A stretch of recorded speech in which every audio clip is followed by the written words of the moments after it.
Model test 38। Adam speak কোথায় অবস্থিত? শ্রীলঙ্কায়। দালাই লামা কোন দেশে বসবাস করেন? ভারতে বসবাস করেন। আর্জেন্টিনা ও ব্রিটেনের মধ্যে ফকল্যান্ড দ্বীপপুঞ্জ নিয়ে যুদ্ধ হয় 1982 সালে। ফরাসি বিপ্লব শুরু হয় 1789 সালে। খেমার রুজ কোন দেশের রাজনৈতিক দল? কম্বোডিয়ার রাজনৈতিক দল খেমার রুজ। মুসলিম দ্রুজ সম্প্রদায় বাস করে কোথায়? লেবানন।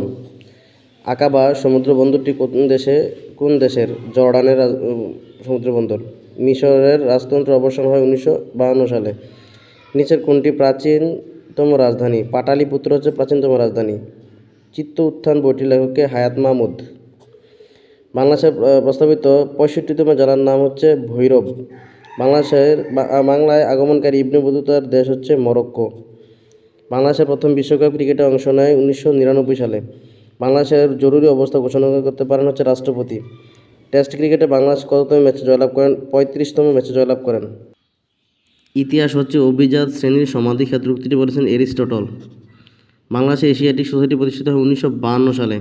প্রধানত কত ধরনের বৃষ্টিপাত হয়? 5 ধরনের বৃষ্টিপাত হয়। কোন দেশ এশিয়া ও ইউরোপ উভয় মহাদেশে অবস্থিত? তুরস্ক। কোনটি ভূবেষ্টিত সাগর? কাস্পিয়ান সাগর। পর্তুগালের মুদ্রার নাম হচ্ছে ইউরো। ILO প্রতিষ্ঠিত হয় 1919 সালে। ইসরায়েলের পার্লামেন্টের নাম হচ্ছে নেসেট। বিশ্বের বৃহত্তম দেশ হচ্ছে কানাডা। বিশ্বের বৃহত্তম দেশ। আইনে আকবরী বইটির লেখক হচ্ছে আবুল ফজল। যুক্তফ্রন্ট নির্বাচনে কতটি রাজনৈতিক দল ছিল? 5টি। বুলেটের চাইতে ব্যালট বেশি শক্তিশালী উক্তিটিকার? আব্রাহাম লিঙ্কনের। ICC চ্যাম্পিয়ন ট্রফিতে বাংলাদেশের অধিনায়ক করেছেন শফিকুল হক হীরা। এপিকালচার বলতে বোঝায় মৌমাছির চাষ। বর্তমান বাংলাদেশ ক্রিকেট দলের প্রথম কোচ ছিলেন মুদাচ্ছর নজর।